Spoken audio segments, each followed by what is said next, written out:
मोहसिन नकवी साहब ने जो कुछ कहा है उसके बाद मैं कह सकता हूं कि इस वक्त इस्लामाबाद में तूफान आ गया है, लिटरली तूफान आ गया कि इस सारे मामले के अंदर पाकिस्तान तहरीक इंसाफ के लिए भी एक एंट्री पॉइंट जो है वो बन रहा है। हर एक ने जो है ना वो अपने सूबे की हद तक वो कहते हैं इसको हाथ ना लगाएं, मतलब मुस्लिम लीग नून जो है वो कहती है पंजाब को हाथ ना लगाएं, लेकिन खैबर पख्तूनख्वा के अंदर जो है ना वो कटिंग होनी चाहिए। लेकिन जब सिंध की बात आती है तो कहती है खबरदार कराची हैदराबाद की बात भी ना करना, ये हमारा दिल है, ये हमारा सब कुछ है, इसको आप जो है वो सिंध से अलग नहीं आप कर सकते।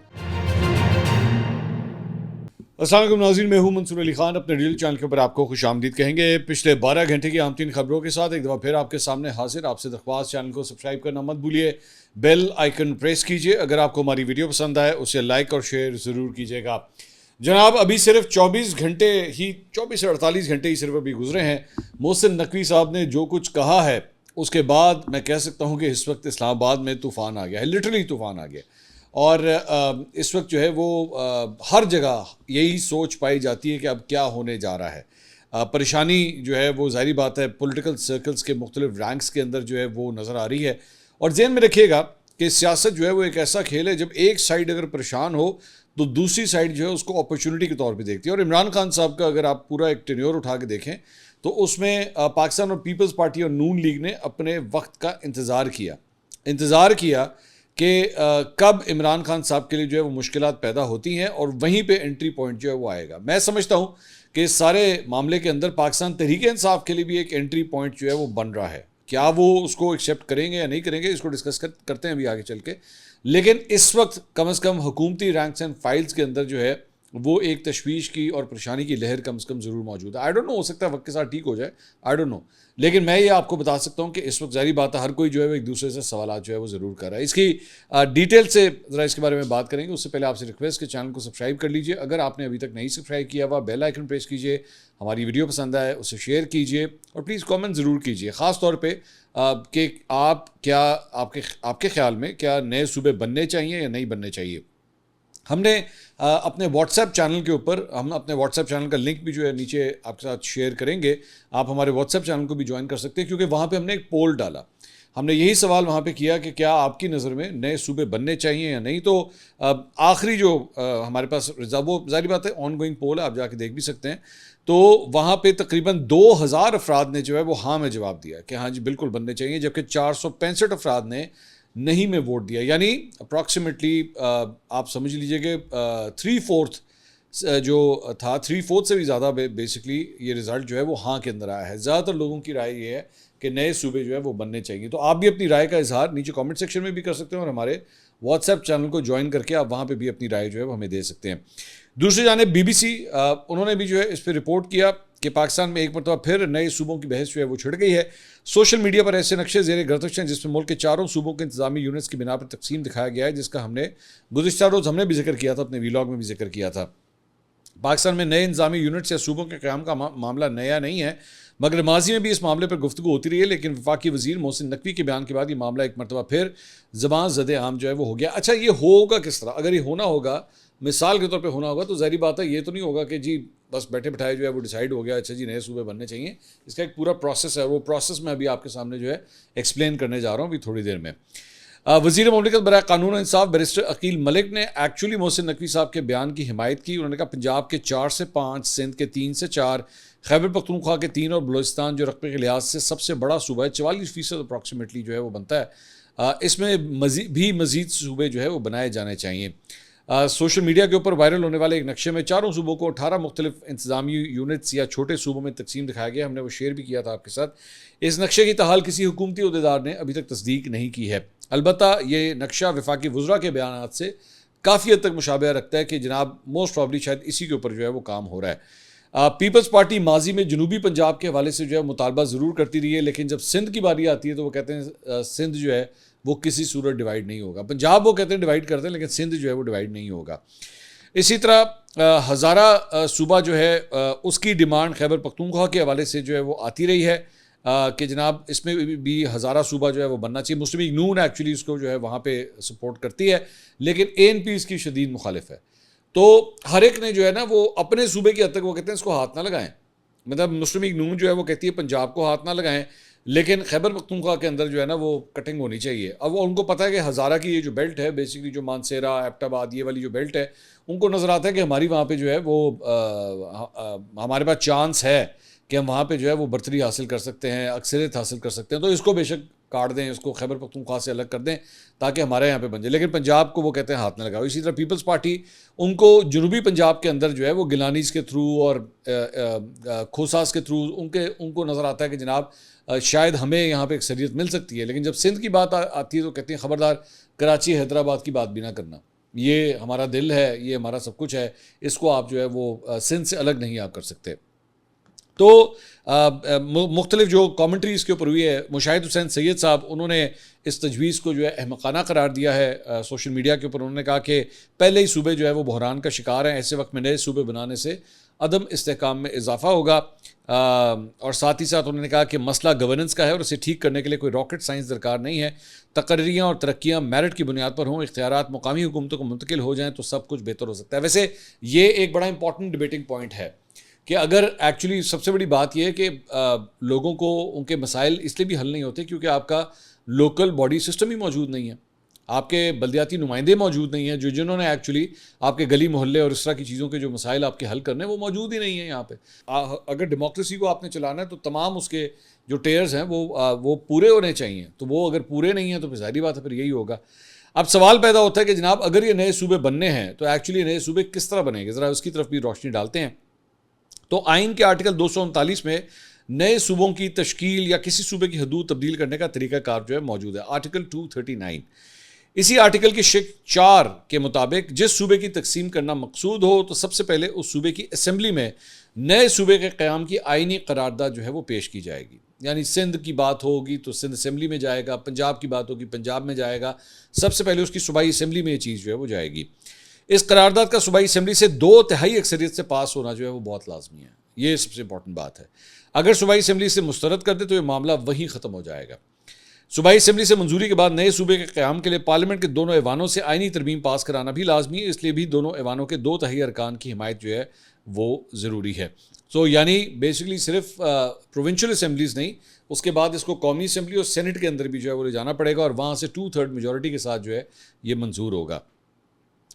अगर सूबाई असम्बली, कौमी असम्बली और सेनेट तीनों 2/3 अक्सरियत से नए सूबे की मंजूरी दे दें तो इसे हतमी मंजूरी के लिए सदर पाकिस्तान को भेजा जाएगा। उनके दस्तखत करते जो है ये बिल कानून बन जाएगा और सरकारी तौर पर एक नया सूबा जो है वो वजूद में आ जाएगा। चूँकि इस वक्त कौमी असम्बली, सेनेट और सूबाई असम्बलियों में किसी भी एक सियासी जमात के पास 2/3 अक्सरियत मौजूद नहीं है। यही वजह है कि वज़ीर दाखिला मोहसिन नकवी ने अपनी तकरीर में जोर दिया कि तमाम सियासी जमातों को मिल बैठ के इस मामले पर इत्तफाक़ राय करना होगा। तमाम से बेसिकली मुराद है, इवन दो पाकिस्तान तहरीक इंसाफ की जो है वो खैबर पख्तूनख्वा के अंदर 2/3 मेजॉरिटी ज़रूर है, लेकिन बाकी जगहों पे तो नहीं है ना, कौमी असम्बली में नहीं है, सेनेट में नहीं है। सो इसके लिए अगर आपने इस चीज़ को इम्प्लीमेंट करना है, और ये किसी एक सूबे के लिए भी नहीं हो सकता, ये अगर आपको करना पड़ेगा तो आपको तमाम सूबों के अंदर जो है वो इक्वली करना पड़ेगा। और तमाम सूबों की आप बात करते हैं, इसका मतलब तमाम सियासी जमातों को जो है वो ऑन बोर्ड लेना पड़ेगा। यानी पीपल्स पार्टी भी, नून लीग भी, PTI भी, ANP भी, JUFA भी, MQM भी, ये सारी जमातें जो है आपको ऑन बोर्ड लेनी पड़ेगी। ठीक है, तो अब यहाँ से प्रॉब्लम एरिया स्टार्ट होता है। यहाँ से अब वो तूफ़ान जिसकी मैं बात कर रहा था ना कि इस्लामाबाद में तूफ़ान जो है वो आया हुआ है, वो यहाँ से कहानी जो है शुरू होती है। सबसे पहले वज़ीर आला सिंध, आइए सिंध से स्टार्ट करते हैं। उन्होंने मोहसिन नकवी साहब की जो तजवीज़ है, उन्होंने कहा ये घिसी पिटी है, सिंध के लोग इसे कबूल नहीं करेंगे। उन्होंने चिट्टा ना उन्होंने किया है। शहरी रहमान साहब ने भी कल इसके ऊपर कमेंट किया था। अब मुराद अली शाह साहब ने भी जो है इसको कहा कि जी ये नहीं हो सकता। उन्होंने कहा मोहसिन नकवी का बयान सुना है, मुझे नहीं पता उनका इशारा किस तरफ है। पाकिस्तान के सबसे बड़ी सूबे की हुकूमत भी मुश्तबीक नवाज़ के पास है। बलोचिस्तान में कोलिशन हुकूमत, सिंध में पीपल्स पार्टी की हुकूमत है, जबकि KPK में PTI की हुकूमत है। अगर मोहसिन नकवी समझते हैं कि निज़ाम नीचे चला गया तो वो तजवीज़ दें। उन्होंने बहुत सारी तजवीज़ें दी हैं, उनमें से एक तजवीज़ घिसी पिटी है। सिंध सूफियों की धरती है और यहाँ के लोग इसे कबूल नहीं करेंगे। उन्होंने कहा कि नौजवान इस मुल्क और हमारा इस मुल्क और हमारा मुस्तकबिल है। नौजवानों ने आगे बढ़कर इस मुल्क की बागडोर संभालनी है, वो कभी भी कॉकरोच नहीं। हमने कभी नौजवानों को कॉकरोच नहीं समझा, नौजवान हमारे मुल्क का सरमाया है। अब ये आ गया पाकिस्तान पीपल्स पार्टी का पॉइंट ऑफ व्यू। आइए अब ज़रा नून लीग की तरफ चलते हैं। बैरिस्टर अकील, जिनका ताल्लुक नून लीग से, मैंने आपको बताया कि इवन दो वो मोहसिन नकवी साहब के बयान की हिमायत ज़रूर कर रहे हैं, लेकिन दूसरी जगह राना सनाउल्लाह साहब ने जो है बड़ा सख्त किस्म का बयान दिया। उन्होंने कहा जरदारी साहब के दूसरे बरखुरदार फरमा रहे थे, यानी आप जानते हैं बिलावल भुट्टो और दूसरे बरखुरदार, क्योंकि मोहसिन नकवी साहब के बारे में एक दफ़ा जो है उन्होंने जरदारी साहब के बारे में एक कोट आता है कि जनाब वो उनको बिल्कुल बेटों की तरह समझते हैं। तो उन्होंने कहा इनके दूसरे बरखुरदार जो है फरमा रहे थे कि ये सिस्टम ख़त्म हो चुका है, आगे चलने के काबिल नहीं रहा। भाई इस सिस्टम में तुमने 30 साल का सफ़र 3.5 साल में तय कर लिया, कहाँ से चले हो, कहाँ पहुँचे, अब तुम्हें पता चला है कि सिस्टम ख़राब है और चल नहीं सकता। ये सिस्टम जो पार्लिमानी जमहूरी निज़ाम है या कायदे आज़म ने दिया है इस मुल्क को। तो राना साहब ने थोड़ा सा ज़रा खफकी का इजहार ज़रूर किया, उन्होंने मोहसिन नकवी साहब को जो है वो थोड़ी सी लगा भी दी। अब इसमें बहुत सा मैं अक्सर औकात ये कहता हूँ कि इसके लिए ना आपको हिस्ट्री का इल्म होना बहुत ज़रूरी है। मोहसिन नकवी साहब और राना सनाउल्लाह साहब के हवाले से ज़ाहिर बात है एक बहुत बड़ा क्लैश, अपेरेंट क्लैश, चले मैं इसको इस तरह कह लेता हूँ, वैसे तो कभी आपस में कंपटीशन नहीं हुई, लेकिन एक अपेरेंट क्लैश इस बात का भी यही है कि ये जो महकमा है, महकमा दाखिला, ये एक ज़माने में राना सनाउल्लाह साहब के पास होता था। और यही कहा जाता था कि राना साहब ये जब पहले जब PDM की गवर्नमेंट बनी थी तो राना सनाउल्लाह साहब के पास ये पोर्टफोलियो था, लेकिन उसके बाद इलेक्शन हुए 2024 के, राना साहब जो है इलेक्शन हार गए और उसके बाद मोहसिन नकवी साहब आए और वजारत दाखिला जो है वो उनके पास चली गई। तो इसलिए भी कुछ कहा जाता है कि जनाब ज़ाहिर बात है राना साहब इज़ नॉट टू कंफर्टेबल कि ये मेरी कुर्सी थी, और इसलिए भी उनका कमेंट जो है बनता है। लेकिन अभी तक प्राइम मिनिस्टर की जानिब से, मरीम नवाज़ साहिबा की जानिब से, इन दोनों अफराद की जानिब से तो कोई इस पर कमेंट नहीं आया, नवाज शरीफ साहब की तरफ से कोई कमेंट नहीं आया। यानी मुस्लिम लीग नून की जो टॉप लीडरशिप है वो इस पर बिल्कुल अभी तक चुप करके बैठी हुई है, इस पर कोई कमेंट जो है वो नहीं कर रही। अलबत्ता ख्वाजा आसिफ साहब ने जो है उन्होंने कहा कि पीपल्स पार्टी और हमारे दरमियान दराड़ें मौजूद हैं, ताहम मैं नहीं समझता कि इस सिस्टम के जाने की कोई निशानियाँ हैं। इस वक्त मौजूदा सेटअप के जाने की कोई निशानियाँ नहीं है। And I agree with him, मैं ख्वाजा आसिफ साहब की बात से एक्चुअली एग्री करता हूँ। मुझे भी अभी फ़िलहाल कोई ऐसी बात नहीं लग रही, और अगर कोई इसको, मैं जानता हूँ वो ख़ास तौर पे PTI के जो लौंडे लपाड़े हैं ना, वो इसको बैठ के इसी तरह ही पेश कर रहे हैं कि बस कहानी मुक गई, दैट्स इट। ऐसी बात नहीं है। मुश्किल मरहला इस हुकूमत के लिए अब शुरू होने लगा है, मैं चले यहाँ तक कह सकता हूँ। और ये कड़वा घूंट उनको पिलाने की कोशिश की जाएगी। वो पी सकते हैं या नहीं पी सकते वो बात की बात है, लेकिन ये कड़वा घूंट उनको पिलाने की भरपूर कोशिश की जाएगी, मैं यहाँ तक कह सकता हूँ। मैं एक दो इनके लौंडे लपाड़ों की मैं देख रहा था, बस जी इमरान खान आ रहा है और गल हो गई। इमरान खान साहब, चले मैं आपको खबर की बुनियाद पर कह देता हूँ कि इस पूरे, अभी तक कम से कम आज की तारीख में जब मैं ये व्लॉग कर रहा हूँ, इस पूरी चीज़ में इमरान खान साहब कहीं भी फीचर नहीं करते। इमरान खान साहब की वापसी, मतलब बहुत से लोगों के ज़हनों में ये सवाल होगा, जनाब इस हुकूमत के लिए मुश्किल वक्त अगर शुरू हो गया तो इसका मतलब शायद PTI के लिए जो है वो एक चांस बन रहा है। हाँ, PTI के लिए चांस बन सकता है, बिल्कुल बन सकता है, लेकिन उसके अंदर इमरान खान साहब फ़िलहाल कहीं फ़ीचर नहीं करते, ये ज़हन में रखिएगा। हाँ, पाकिस्तान तहरीक इंसाफ मेरी नज़र में, या मैं अपनी खबर की बुनियाद पे या तज्ज़िये की बुनियाद पे आपके साथ बात शेयर कर सकता हूँ कि पाकिस्तान तहरीक इंसाफ के पास एक्चुअली अपॉर्चुनिटी है। क्योंकि अगर उनको ये नज़र आ रहा है कि नून लीग और पाकिस्तान पीपल्स पार्टी अगर इस मामले पे रेजिस्ट करती हैं, जो कि वो करेंगी, नून लीग शायद उनके पास पॉलिटिकल कैपिटल अब वो नहीं रहा जो एक ज़माने में होता था, पीपल्स पार्टी के पास अभी भी है। पाकिस्तान पीपल्स पार्टी आज भी सिंध की एक मजबूत बड़ी जमात है, और वो इसके ऊपर स्टैंड लेंगे भी, किस हद तक लेंगे वो बात की बात है। तो अगर ये दोनों अपना इतना तगड़ा स्टैंड लेते हैं तो पाकिस्तान तहरीक इंसाफ जो है ना, एक्चुअली इसके अंदर एक ओपनिंग क्रिएट कर सकती है। वो ये कह सकती है इस्टेब्लिशमेंट के साथ कि जनाब आपका अगर ये मुश्किल मरला है तो हम आपकी मदद करने के लिए तैयार हैं, 10 की करना है, 10 की करना है, वी कैन डू इट। और उसके बाद आपकी जो बिगड़ी हुई सूरत हाल है वो एक्चुअली ठीक भी हो सकती है, लेकिन जाहिर बात है इसके लिए एक पॉलिटिकल एक्यूमेंट जो है वो होना बहुत ज़रूरी है। और वो जिसे कहते हैं ना, लोहा गर्म हो तो तब हथौड़ा मारना चाहिए। तो इस वक्त पाकिस्तान तहरीक इंसाफ के लिए अपॉर्चुनिटी है कि वो एक्चुअली अपने आप को किस तरह पेश करती है। अगर तो वो भी कहती है कि नहीं तो ना सी, तो फिर अगर ना हो रही है तो ना तो पीपल्स पार्टी और नून लीग की तरफ से हो ही रही है, तो Pakistan Tehreek Insaf would actually miss अ बस ओवर है। और दूसरी बात, एक बात ज़हन में रखिएगा कि अली अमीन गंडापुर का एक बयान याद रखिएगा जो उन्होंने मोहसिन नकवी साहब के बारे में दिया था कि इमरान खान साहब की रिहाई के लिए या इमरान खान साहब की मुश्किलात कम करने के लिए जितना काम मोहसिन नकवी साहब ने किया है और किसी ने नहीं किया है, और ये तजवीज़ मोहसिन नकवी की तरफ से आ रही है। इवन दो पाकिस्तान तहरीक इंसाफ के जो कारकुन है वो मोहसिन नकवी साहब को ज़्यादा पसंद नहीं करते, लेकिन जो लीडरशिप है यानी गंडापुर साहब हो गए या दीगर अफराद हो गए, उनके मोहसिन नकवी साहब के साथ बड़े गहरे मरासिम रहे हैं। मैं जानता हूँ रहे हैं, वो करते रहें, डिनाई जितना करना है, लेकिन रहे हैं। तो उनके लिए अपॉर्चुनिटी है। दूसरी बात यह है कि पाकिस्तान पीपल्स पार्टी और नून लीग के लिए एक और इशू जो बनता है वो ये है कि वहाँ पे मैंने एक आधे प्रोग्राम में भी ये बात की थी, वहाँ पे पीढ़ी की तब्दीली हो रही है, वहाँ पे नई पीढ़ी आ रही है, और दोनों मरीम नवाज़ और बिलावल भुट्टो जो है वो अगले सेटअप के अंदर अपने आप को वज़ारत उज़्मा की कुर्सी पे बैठा हुआ देखना चाहते हैं। नवाज शरीफ साहब की ऑब्वियसली ख्वाहिश है, मैं समझता हूँ कि मरीम नवाज़ साहब इस वक्त जो CM की कुर्सी के ऊपर बैठी हुई हैं, शायद शरीफ ख़ानदान में या नवाज शरीफ साहब के ज़हन में ये बात है कि इनका तो ट्रेनिंग सेशन चल रहा है, ये ट्रेनिंग सेशन है। ये एक्चुअली असल जो वो जो जगह है वो तो वजारत उज़्मा है, वजारत आला तो सिर्फ ट्रेनिंग हो रही है। और बिलावल साहब जो हैं वो तो ऑलरेडी आप जानते हैं कि वज़ीर ख़ारजा जो है वो ऑलरेडी रह चुके हैं। तो लेकिन जरदारी साहब भी सोचते हैं कि यार इसको मैंने ना प्राइम मिनिस्टर बनाना है, अगली दफ़ा ज़रूर बनाना है। लेकिन ज़ाहिर बात है पाकिस्तान में वजारत उज़्मा की कुर्सी तक पहुँचने के लिए सेम पेज के होना बहुत बहुत ज़रूरी है। अब ये जो सिचुएशन बन रही है इसके अंदर क्या आप वो सेम पेज बरकरार रहेगा? क्योंकि अगर आपने इस इशू के ऊपर जो है वो इस्टेब्लिशमेंट को कन्फ्रंट किया या उसकी बात, क्योंकि मैं ये बात आपको ख़बर की बुनियाद के ऊपर कह सकता हूँ कि वो बहुत बहुत ज़्यादा इस मामले के ऊपर जो है वो इस वक्त पुख्ता यकीन रखते हैं कि ये होना है, ये करवाना है, ये हर सूरत। मैं अभी उस डिबेट में नहीं जा रहा, ये सही फैसला है गलत फैसला है वो आपके ऊपर है, वो आप अपनी राय नीचे कमेंट सेक्शन में दीजिएगा। लेकिन मैं आपको ख़बर की बुनियाद के ऊपर ये कह सकता हूँ कि वो जहन बना चुके हैं कि जनाब ये करना है।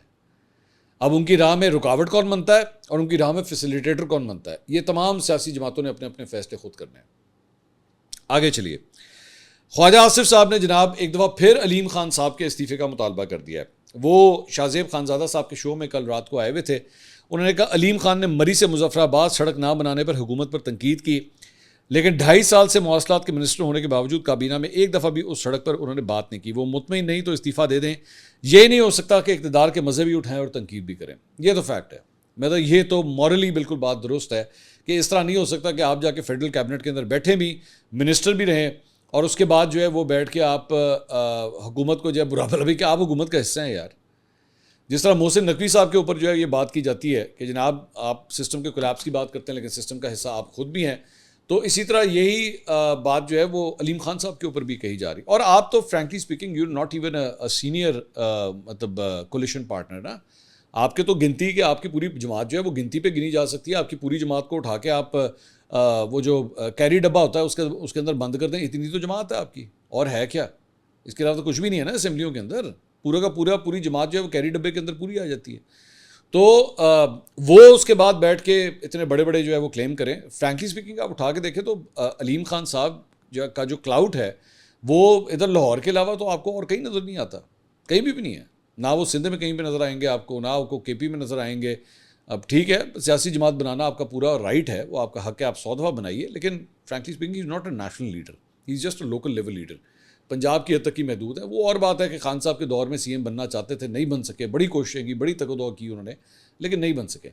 अब फिर वो समझते हैं कि ये जो नया सेटअप अगर कोई बनता है, कोई कौमी हुकूमत बनती है या कुछ भी होता है, तो उसके अंदर शायद मुझे कोई ज़्यादा बेहतर रोल मिल सके। ख्वाहिशात हो सकती हैं, हर सियासतदान की होती हैं, कौन नहीं चाहेगा कि बने, सबकी होती हैं। मेरे ख्याल में आप जाके पंजाब असम्बली के तमाम एमपी से पूछें, सभी वज़ीर आला बनना चाहेंगे, तो उसमें कोई बुरी बात नहीं है। लेकिन आप डंडी मार के जो है कम से कम पॉलिटिक्स नहीं कर सकते ना। ऐसा नहीं हो सकता कि आपने फ़ायदे भी लिए हों और आपको सपोर्ट भी मिली हो इस हुकूमत की और उसके बाद जो है वो आप तनकीद भी करें। तो ख्वाजा आसिफ साहब का भड़कना, गुस्सा करना अलीम खान साहब के ऊपर जो है वो जायज़ है। मेरे ख्याल में तो अलीम खान साहब को वाकई इस्तीफ़ा दे देना चाहिए, और ताकि कम से कम आपकी कहीं भी बात की वैल्यू तो हो। इस वक्त तो अलीम खान साहब की कहीं भी बात की कोई वैल्यू ही नहीं बन रही। और जिस तरह के रिज़ल्ट आए जीबी के अंदर या आज़ाद कश्मीर के अंदर, फ़िलहाल जितना पहले मरहले के अंदर आए हैं, वो तो होपलेस हैं, absolutely hopeless. So let's see आगे क्या होता है। इसके अलावा ख्वाजा आसिफ साहब ने जनाब कहा है कि मैं अपने मौक़िफ़ पे वो जो उन्होंने सीटों की बात हुई थी महाजरीन की 12 नशिस्तों के ऊपर, उन्होंने कहा जी ये ख़त्म जो है वो हम किसी सूरत नहीं होने देंगे। सियालकोट में एक अवामी जलसे से उन्होंने खिताब किया। उन्होंने कहा कि महाजरीन की नशिस्तें ख़त्म करने की बातें करने वालों को अवाम का जज्बा देख लेना चाहिए। उन्होंने कहा कि कश्मीर सियालकोट सरहद से सिर्फ 4 किलोमीटर के फासले पर वाक़ है और दरिया चिनाब के किनारे आबाद ये इलाका तकसीम हिंद के दर्दनाक वाक़यात का गवाह है। जिन लोगों ने खून की लकीर अबूर नहीं की उन्हें घरों में बैठे आज़ादी मिल गई, लेकिन आज वही लोग महाजरीन की मखसूस नशिस्तें ख़त्म करने की बातें कर रहे हैं। इसके अलावा आज़ाद कश्मीर के दारुलहुकूमत मुजफ्फराबाद में कलअदम तंजीम जम्मू कश्मीर जॉइंट अवामी एक्शन कमेटी के हामी मुजाहिरीन और कानून नाफिज करने वाले इदारों के दरमियान झड़प के नतीजे में एक शख्स हलाक हुआ, जबकि पुलिस के मुताबिक उसके 2 अहलकार ज़ख्मी हुए हैं।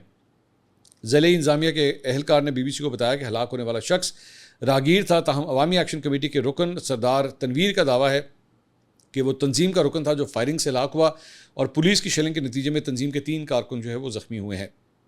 दूसरी जानिब मौलाना फजल रहमान ने एक वीडियो पैगाम जो है वो जारी किया। उन्होंने कहा हुकूमत ने कश्मीर में तशद्दुद का रास्ता इख्तियार किया, निहत्ते अवाम पर गोलियाँ चलाईं और मेरी मालूमात के मुताबिक शुहदा की तादाद 80 तक पहुँच चुकी है। हुक्मरानों के दिल पत्थर बन चुके हैं। किसी भी तरीके से वो अपने अवाम और अपने कश्मीरियों जिनके सीनों में एक पाकिस्तानी दिल धड़कता है उनके लिए कोई रहम दिखाई नहीं देता। इसके बावजूद कश्मीर एक्शन कमेटी से माजरत के लहज में अपील करना चाहता हूँ कि वो मसले के हल के लिए मजीद मोहलत दें, किसी बड़े इकदाम से गुरेज करें और एक मौका और दें। इसके साथ साथ सोशल मीडिया के ऊपर जो है वो ये खबर फैलना शुरू हुई कि जनाब इमरान खान साहब को कोई ब्लड प्रेशर का इशू हुआ है और शायद उन्हें अडयाला जेल हॉस्पिटल जो है वो मुंतकिल किया गया है। मिशाल यूसुफजई ने उसके ऊपर ट्वीट किया। उन्होंने कहा इमरान खान साहब को हाई ब्लड प्रेशर के बायस अडयाला जेल अस्पताल मुंतकिल किए जाने की खबरें इंतहाई तशवीशनाक हैं। उनकी सेहत के हवाले से कोई शफाफियत नहीं है। हम मुतालबा करते हैं कि उनके ज़ाती मुआलजीन को फौरी रसाई दी जाए। खान साहब पिछले 9 माह से कैद तनहाई में है। उनकी सेहत और सलामती की तमाम तर जिम्मेदारी रियासत पर आयद होती है। अलीमा खान साहबा ने इसके ऊपर भी ट्वीट किया। उन्होंने कहा हमारे पास इमरान खान की सेहत के बारे में कोई मुस्तनद या काबिल एतमाद मालूमात मौजूद नहीं है।